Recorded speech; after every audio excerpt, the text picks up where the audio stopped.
Hi friends, तो आज हम पढ़ने वाले हैं साइंस 2 का चैप्टर नंबर 4 वो है इन्वायरमेंटल मैनेजमेंट। तो उसमें हम सीखने वाले ecosystem review, environmental conservation, biodiversity hotspots, environment and ecosystem, environment management. तो इकोसिस्टम मतलब क्या होता है? Ecosystem is form by biotic and abiotic factors and their reaction with each other. मतलब हमारे आसपास जो होती है बायोटिक इकोसिस्टम दो प्रकार से बनी है। कौन से दो प्रकार? Biotic and abiotic factors. Biotic में कौन से आती है? Living things like plants, animals, living organism. And abiotic में क्या आता है? नॉन लिविंग थिंग्स, मतलब air, water, soil, sunlight.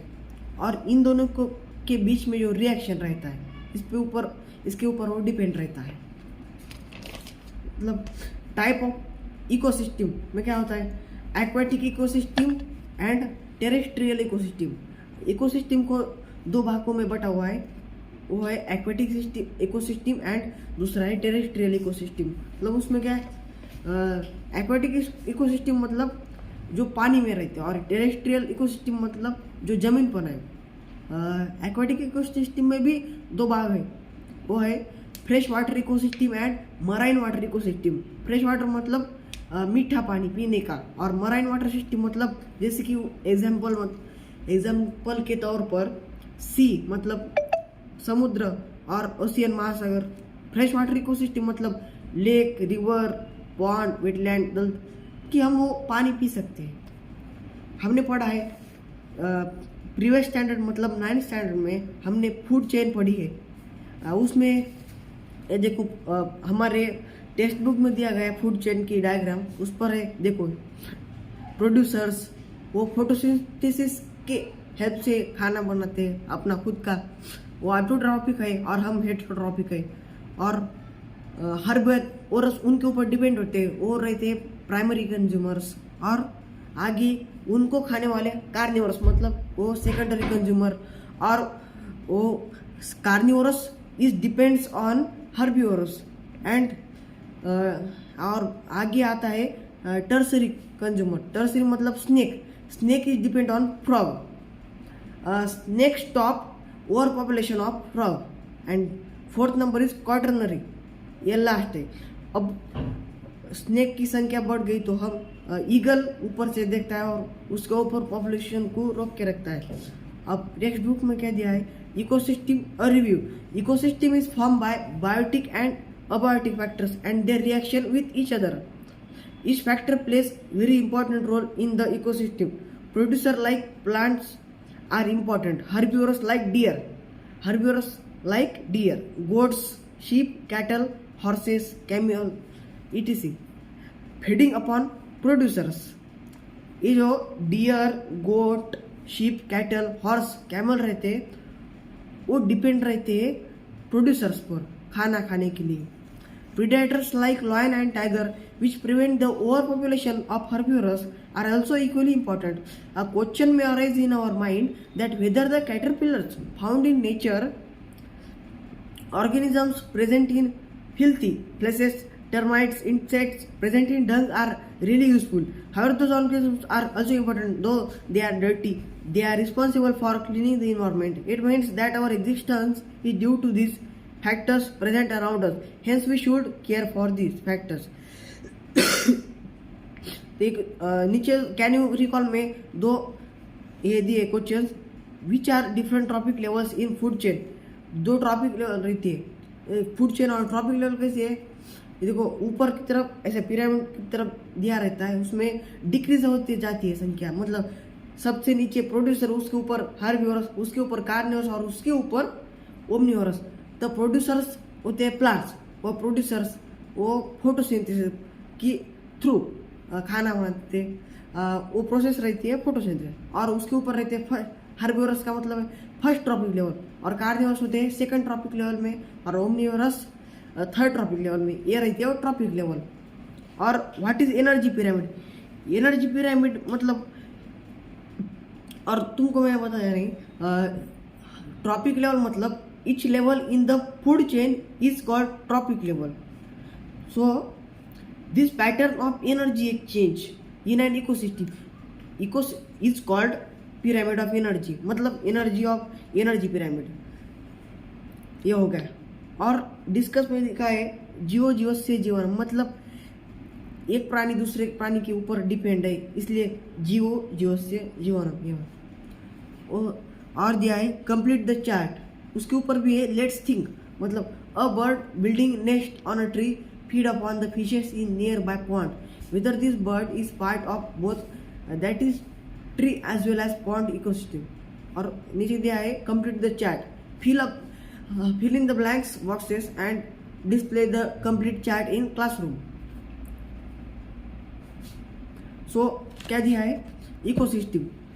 Ecosystem के दो पार्ट है, अबायोटिक कंपोनेंट्स एंड दूसरा यहाँ पर लिखने का है आपको बायोटिक कंपोनेंट्स. नीचे अबायोटिक के भी दो पार्ट्स है, फिजिकल फैक्टर और केमिकल फैक्टर.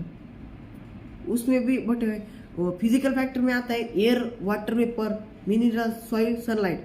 और केमिकल फैक्टर में न्यूट्रिएंट्स, मटेरियल्स और बहुत सारे आते हैं. और न्यूट्रिएंट्स में बटे हुए उसके नीचे आता है इनऑर्गेनिक सब्सटेंस और ऑर्गेनिक सब्सटेंस. इनऑर्गेनिक में आता है hydrogen, oxygen, nitrogen, calcium, iron, sodium, potassium. और ऑर्गेनिक में प्रोटीन्स, कार्बोहाइड्रेट्स, फैट्स. बायोटिक में देखो, बायोटिक में रहते हैं ऑटोट्रॉपिक एंड हेटेरोट्रॉपिक. ऑटोट्रॉपिक मतलब जो प्लांट्स वो खुद का खाना खुद बनाते हैं. और हेटेरोट्रॉपिक मतलब हम, हेटेरोट्रॉपिक हम होते हैं जो प्लांट्स पर डिपेंड रहते हैं. ऑटोट्रॉपिक में आते हैं प्रोड्यूसर्स कौन होते हैं? प्लांट्स. एनिमल कौन रहते? कंज्यूमर, उनका खाना खाते हैं. डिकम्पोजर कौन रहते हैं? बैक्टीरिया. डिकम्पोजर पृथ्वी को संतुलन रखने में, मतलब पर्यावरण को संतुलन में रखने के लिए बहुत इम्पोर्टेंट होती है. क्योंकि ये देखो, ये ईगल, ये एपेक्स कंज्यूमर होते हैं, इनको कोई खा सकता नहीं, पर ये कभी ना कभी मर सकते है ना. तो ये ऊपर से नीचे गिरते हैं और इनको जब ये मरे तब ये ऊपर से नीचे गिरते हैं. इनको डिकम्पोज करने के लिए डिकम्पोजर रहते हैं. और उनका जो डिकम्पोज हुआ जो है सब ऑब्जेक्ट वो सॉइल में मिक्स हो जाता है. फिर उसमें न्यूट्रिएंट्स मिक्स हो जाता है और वे प्लांट्स को बड़ा करने में, ग्रोथ करने के लिए मदद होती है उससे. तो देखो नीचे एक कंडीशन दी है, देखो ये साउथ इंडिया की कंडीशन है. मतलब paddy is cultivated on large scale in various states of South India. जो भात रहता है वो ज़्यादातर साउथ इंडिया में उगाया जाता है. मतलब paddy is cultivated on large scale in various states of South India. Paddy fields are frequently attack by grasshoppers. जो ग्रासहॉपर है, मतलब हम मराठी में बोलते हैं उसको नाक तोड़ा, उस पर बहुत ही अटैक करते हैं. तो देखो similarly frogs are also present in large number in the mud of paddy fields. जो फ्रॉग्स मतलब मराठी में बोलते हैं हम उनको बेंडका, ये भी पैडी क्रॉप मतलब भात की खेती में बहुत ज़्यादातर ये प्रेजेंट रहते हैं. क्योंकि देखो ना आप, to feed upon grasshoppers and snakes are also present therein to feed upon their favorite food frogs. और also स्नेक भी प्रेजेंट होती है. क्योंकि ये देखो फ्रॉग किसको खाते हैं? ग्रासहॉपर को. और स्नेक किसको खाता है? फ्रॉग को. तो यहाँ पर कंडीशन दी है, however if frog population decline all of a sudden, मतलब ये जो फूड चेन है इसमें से फ्रॉग को निकाल दिया जाए तो फिर क्या होगा? देखो इस पर पहला क्वेश्चन है, what will be the effect on paddy crop. Paddy जो भात की खेती पर उसका प्रभाव क्या पड़ेगा? देखो तो इसका आंसर है ऑल क्रॉप गेट डिस्ट्रॉय. क्योंकि फ्रॉग जब नष्ट हो जाएगा तब ग्रासहॉपर की संख्या इंक्रीज होंगी. जो इंक्रीज होंगी तो वो सब क्रॉप को खा जाएंगे. फिर उसको ग्रासहॉपर को खाने के लिए फ्रॉग नहीं रहेगा ना, तो फिर क्या होगा? All crop get destroyed. फिर तो पहले क्या होने लगा, चीन में फ्रॉग खाते हैं बहुत लोग, तो हमारे इधर के लोग क्या करने लगे पता है क्या, दलिंदर, वो फ्रॉग को उठाने लगे और बाहर के देशों में भेजने लगे, और इसके वजह से फ्रॉग की संख्या कम हो गई, फिर ग्रासहोपर की संख्या बढ़ गई, इसलिए ये सवाल दिया गया है। सो इसका आंसर है all crop get destroy. Number of which consumer will decline and which will increase. So क्या होगा इससे, डिक्लाइन होगा स्नेक, क्योंकि स्नेक को खाने के लिए फ्रॉग नहीं रहेंगे तो स्नेक क्या खाएगा, इसलिए इसकी संख्या कम हो जाएंगी। और किसकी संख्या बढ़ेंगी, ग्रासहोपर की, क्योंकि ग्रासहोपर को खाने के लिए कोई नहीं, वो सबका बाप बन गया है, इसलिए ग्रासहोपर बढ़ जाएंगे। So increase the number of grasshopper and decrease the number of frog. What will be overall effect on that ecosystem, ecosystem पर क्या प्रभाव पड़ेगा, all will get destroy. So all components are very important in food chain, not only one component is very important but also all components are very important in food chain। एक frog रहेगा तो नहीं चलेगा, एक snake रहेगा तो नहीं चलेगा, एक ग्रास हॉपर रहेगा तो नहीं चलेगा, सब इंपॉर्टेंट है इसमें से। देखो कैरोटेल में एक सवाल दिया है, first number question, what is environment. Environment मतलब environment is condition in our surrounding. So देखो नीचे, relationship between environment and ecosystem। environment is broad concept। पर्यावरण ये बहुत बड़ा कंसेप्ट है। Physical, chemical and biological factors affecting in the living organisms in an possible way is collective called as environment. ये देखो इसमें फिजिकल मतलब भौतिक शास्त्र, केमिकल रसायन शास्त्र एंड बायोलॉजिकल जैव शास्त्र, ये जब फैक्टर ये सब कलेक्ट किए जाते हैं, जे इसमें इसको सब फैक्टर को क्या बोलते हैं हम, environment. In short environment is condition in surrounding. Environment पर्यावरण मतलब जो हमारे आउती होती है उसको हम पर्यावरण बोलते हैं। It includes many biotic factors, abiotic, natural and artificial factors. पर्यावरण में क्या आता है, बायोटिक फैक्टर्स और अबायोटिक फैक्टर्स, और नैसर्गिक और आर्टिफिशियल। मतलब आर्टिफिशियल फैक्टर्स मतलब उसको पर्याय शब्द है man made factors. There are two main types of environment. क्या है, one is natural environment and another is artificial environment. So page number 38 देखेंगे हम। Natural environment consist of air, atmosphere, water, land, living organisms etcetera. Continuous interactions occur between biotic and abiotic factors. Their interactions are very important. Artificial environment is also affecting the natural environment directly or indirectly. Basically, environment consists of two biotic factors. First, biotic factors. Second, abiotic factors. और देखो एक minute, हाँ यहाँ पर दिया गया artificial environment, ये होगा है ना, the science that deals with the study of interaction between abiotic and biotic factors of the environment is called as ecology. एक शाखा रहती है उसमें the science with deals biotic and abiotic factors. जो साइंस की स्टडी होती है, science deal करता है बायोटिक एंड अबायोटिक का, जिसमें स्टडी होती है उस स्टडी को हम इकोलॉजी बोलते हैं। देखो basic functional unit use to study the ecology is called as ecosystem. ये इकोसिस्टम का एक भाग। Environment consist of many ecosystems. So पर्यावरण ही बहुत इकोसिस्टम से मिला हुआ। We have studied some ecosystem in earlier classes. हम नाइन्थ क्लास में बहुत इकोसिस्टम के बारे में ब्रीफ पढ़ा है। A small pond is an ecosystem, whereas small pond भी इकोसिस्टम है और अर्थ इकोसिस्टम। ये एमसीक्यू ऑब्जेक्टिव में आता है। ये देखो क्या आता है, इसको अंडरलाइन करके रखो। पेज नंबर 38 पर है, अर्थ इज लार्जेस्ट इकोसिस्टम। पृथ्वी क्या है, सबसे बड़ी इकोसिस्टम है। In brief, biotic and abiotic factors occupying a definite geographical area and their interactions collectively constitute the ecosystem। देखो कैनोटिकल में दिया है which cycles are operate in environment, what is their importance। देखो हमने अर्लियर स्टैंडर्ड में पढ़ा है कि साइकिल्स रहती है पर्यावरण को संतुलन करने के लिए। वो कौन सी साइकिल है? 4 साइकिल है। देखो कार्बन साइकिल एक, दूसरी साइकिल है ऑक्सीजन साइकिल, तीसरी नाइट्रोजन साइकिल और चौथी 4th नंबर की है water cycle.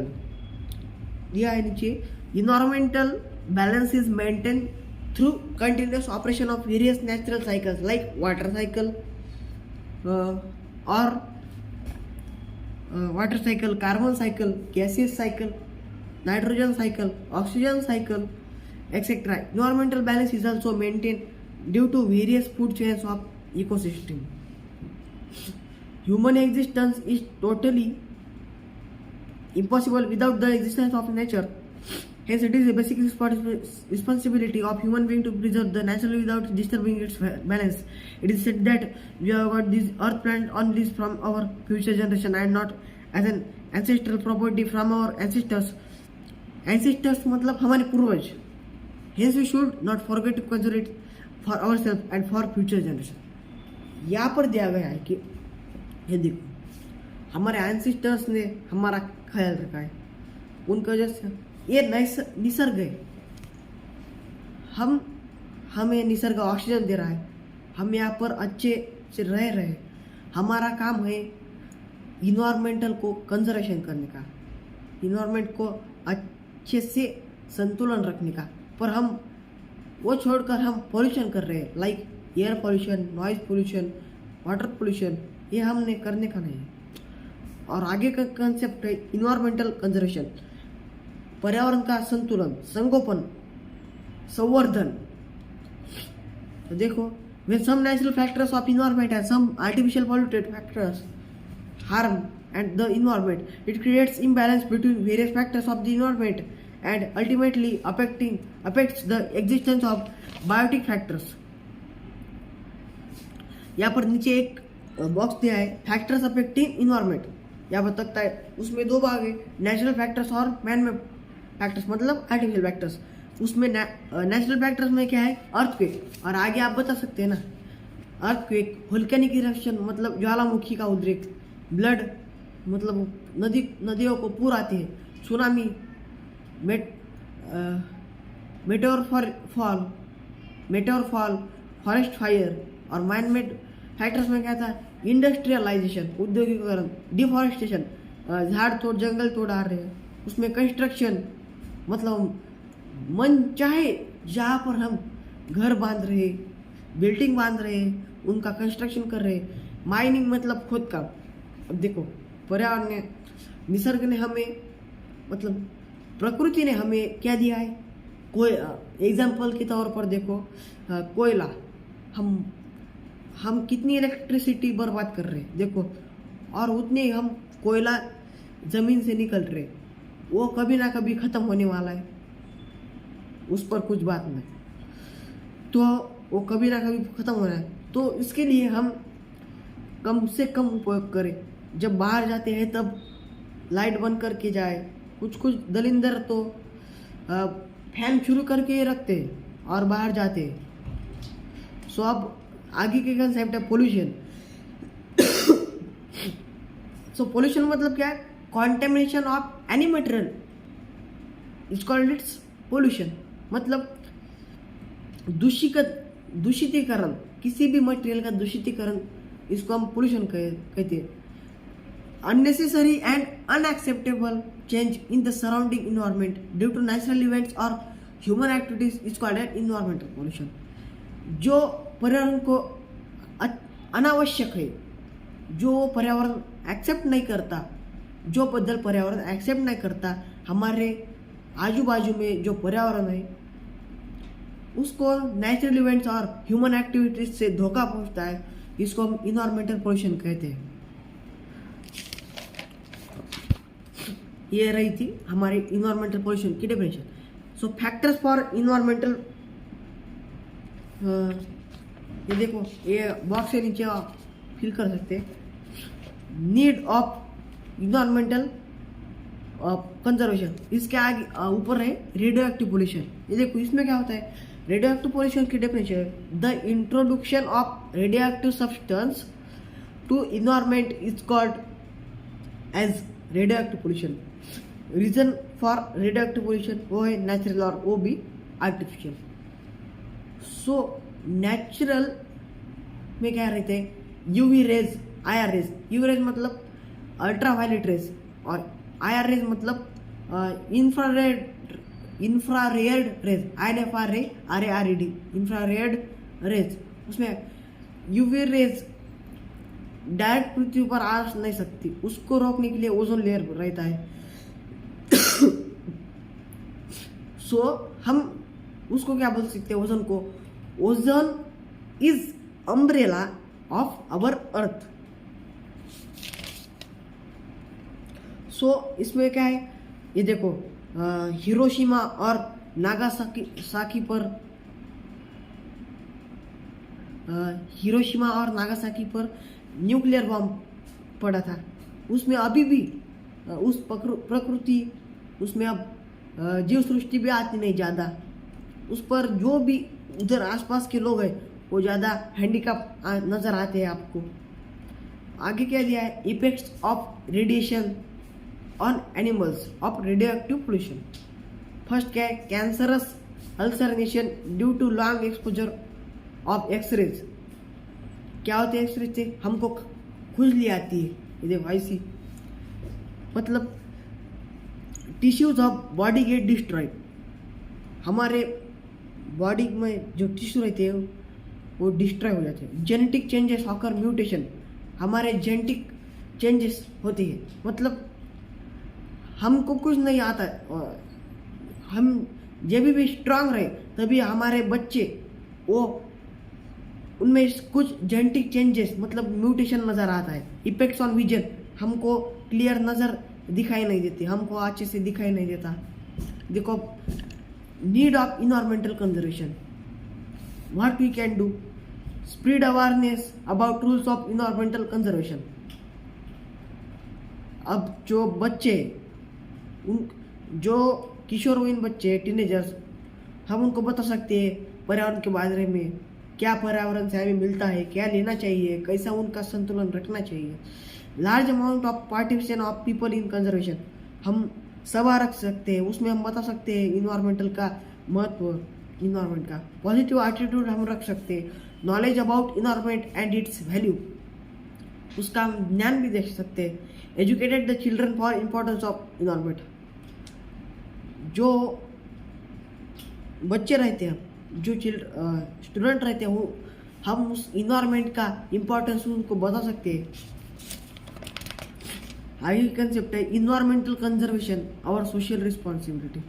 Human is superior because of intelligence, memory and imaginary ability. Laws erected about environmental conservation, forest environment conservation act वो 1980 में दिया गया है। Environmental conservation act 1986। एज पर वाइल्ड लाइफ प्रोटेक्शन में भी एक्ट है 1972 में, clause 49A, clause 49B, clause 49C, ये 3 लॉ है। ये देखो अब एक आदमी की यहाँ पर स्टोरी दी है, the big story of a small man. इसको हम और हीरो भी मान सकते हैं। हीरो कौन है यहाँ का, साइंस में इस चैप्टर में हीरो है जादव मोलाई। ये जादव मोलाई था, he is from Assam, he was born in 1963, working as forest worker since the age of 16 year. जो वो टीनेजर से ही वो फॉरेस्ट में काम करता था, मतलब 16 साल की आयु से काम करता था। Social afforestation in 1979 for only 200 hectares of land. यहाँ पर एक संस्था थी, उनका काम था 200 हेक्टर में हमें झाड़ लगाने के। कितने, मोलाई कवर्स और 1360। ऊपर क्या दिया है, 1979 में हमको उनको 200 हेक्टर में झाड़ लगाने के। पर उसने वो भी करके आगे क्या किया, मोलाई कवर और 1360 एकड़ उसने बाम्बू के झाड़ लगाए, उसने 1360 एकड़ में झाड़ लगाए, तो उसको पद्मश्री अवार्ड मिल गया। जो जितने भी उसने 1360 एकड़ में पेड़ पौधे लगाए, उसको हम बोलते हैं मोलाई जंगल। बस इतना ही याद में रखता है। तो नीचे दिया है but a single person if determined can establish a new forest, ऐसा दिया गया है नीचे। और आगे क्या है, इन्वायरमेंटल कंजर्वेशन एंड बायोडाइवर्सिटी।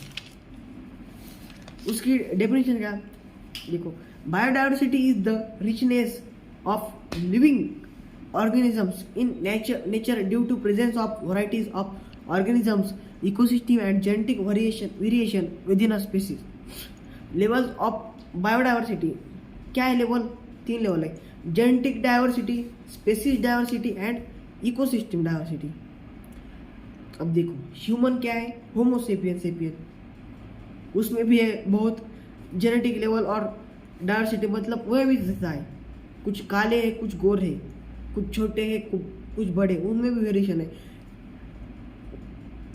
एक ही स्पेसीज में बहुत डाइवर्सिटी है।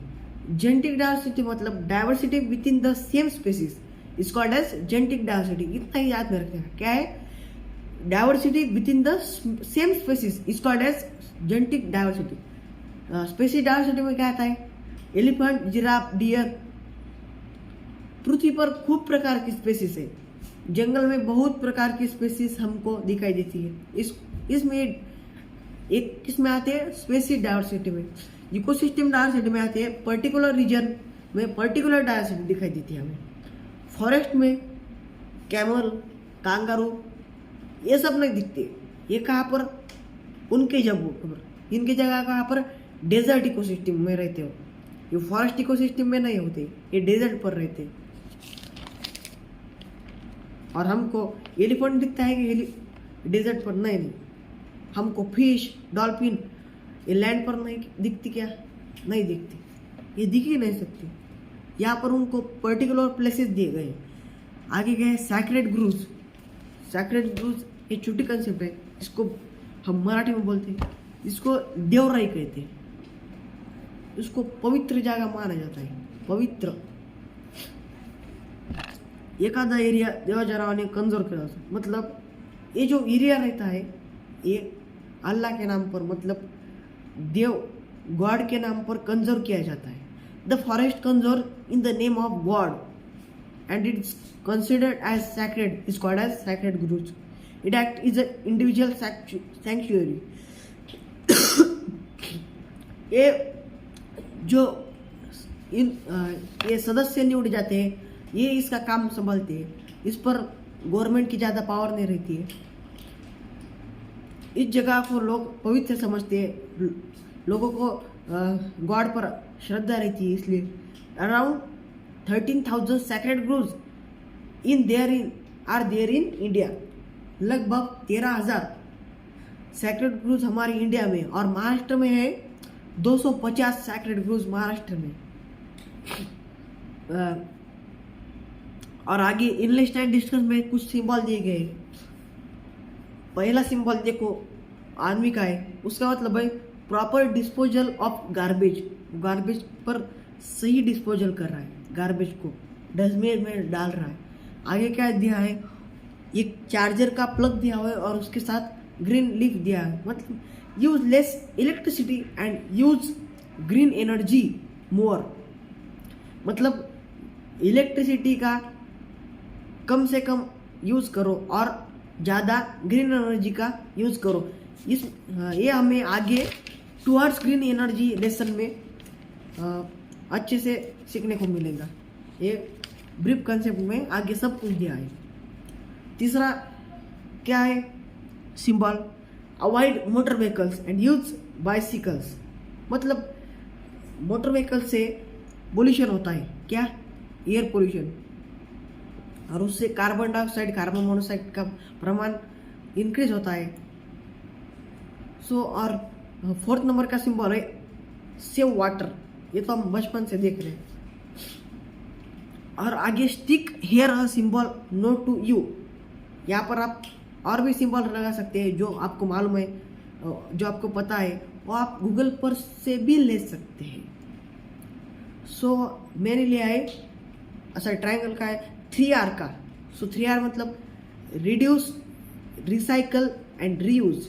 रिड्यूस मतलब होगा रिसाइकल, और रीयूज मतलब अब जब हम एग्जाम्पल के तौर पर जब हम बाज़ार से दूध की पिशवी लाते हैं जो 10-20 रुपए की रहती है, वो हम यूज़ करते हैं, दूध पातीले में डालते हैं, जो हम यूज़ किया है वो आगे हम भी बाद में हम फिर उसका यूज़ भी कर सकते हैं, ऐसा है। और आगे मैंने छठा सिंबल लिया है सोलर एनर्जी का। हम सोलर एनर्जी का भी यूज़ कर सकते हैं ज़्यादा। आगे वॉलंटरी ऑर्गेनाइजेशन, और आगे इंटरनेशनल इन्वायरमेंट ऑर्गेनाइजेशन दिया है। माय रोल इन इन्वायरमेंट भी दिया है आगे। हॉटस्पॉट ऑफ बायोडाइवर्सिटी, आगे क्या दिया है,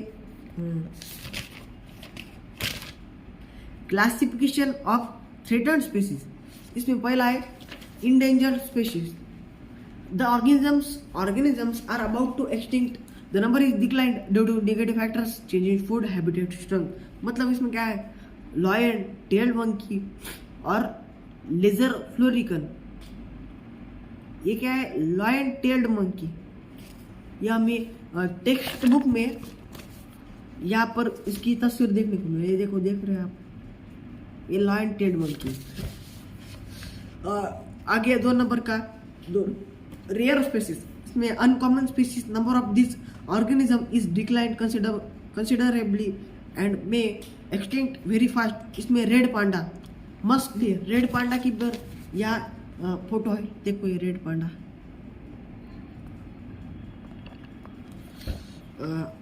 देखो आगे 3 नंबर की कंसेप्ट है। 3 नंबर का पार्ट है vulnerable species. Number of organism is declined to that extent so it can goes into endangered category। lion example के तौर पर lion और टाइगर। 4 नंबर का पार्ट है indeterminate species। मतलब organism appear to be in danger, there is no definite substantial information। Example giant squirrel, इसको हम शेखरू बोलते हैं।